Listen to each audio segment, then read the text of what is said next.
There are many good men in this world, just perhaps not enough to go around. Now, I have been fortunate these past 20 years to see an example of a really good man.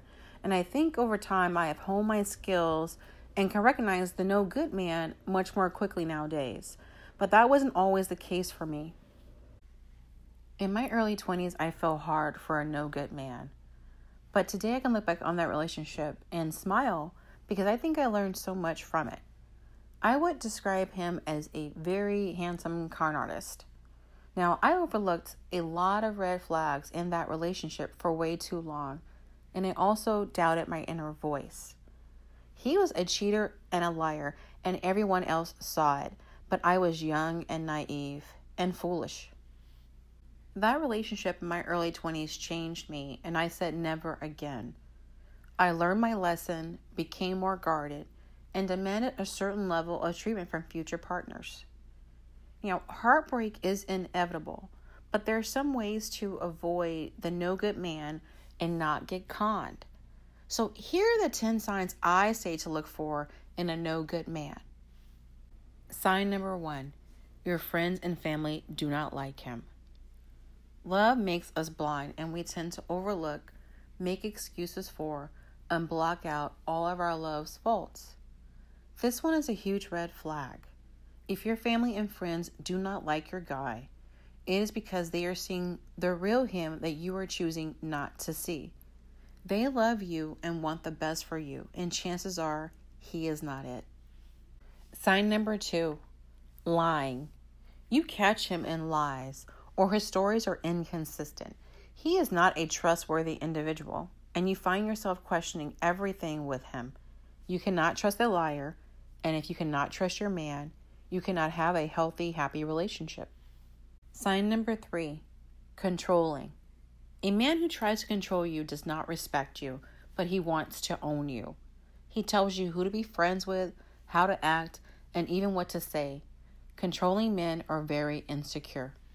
Sign number 4, rumors follow him. A man who constantly has negative press is a man who is likely up to no good. There is some truth to what has been said about him. Do not believe his bogus reasons as to why there is always something bad being said about him. Question why his reputation is so poor that people so readily believe the worst of him. And believe me, it is not because people are all just so jealous of him and your coupledom. Sign number 5, something seems off. He seems wonderful, nearly perfect for you, but if something feels off about him, then there probably is. Trust your gut instinct, which is picking up on some behaviors you are ignoring on a conscious level. Sign number 6, he doesn't keep his word. A man with empty promises or no follow-through is no good. He is all talk and frequently lets you down. He has big plans and big dreams, but no effort to actually do anything. Sign number 7, unreliable. He doesn't show up when he says he will, or he's not available or there when you need him. He is frequently late, shows signs of laziness, and is never willing to inconvenience himself. Sign number 8, no friends. Be very wary of a man who cannot make or keep friends. This guy will be very clingy and try to keep you all to himself. If he doesn't have friends, it is because he runs people off with his behavior and attitude. Other men find him unlikable, although he will try to say it's because they are jealous. Sign number 9, he values things over people. This is a man whose value system is really screwed up.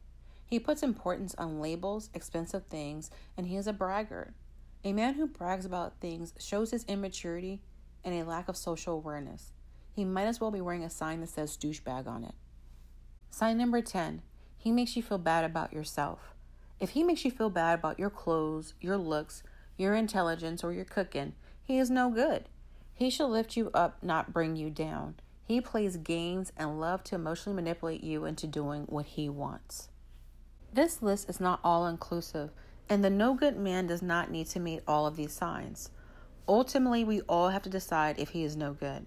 I think it goes without saying that a man who is physically aggressive or violent towards you is no good. Violence aside, it is up to the individual to decide what they are willing to accept. For me, trust is everything. And I know that when I really care about someone as a person, I only want to see the good in them. I am sure that I still have blind spots for people close to me. So I always ask myself, am I missing any red flags? And you have to do that too. You have to say, am I missing any red flags? Is he a really good guy? So now I want to hear your thoughts. Do you agree with my signs of a no good man? Are you ignoring any red flags? Please share your story, your thoughts, leave me a comment, and don't forget to subscribe.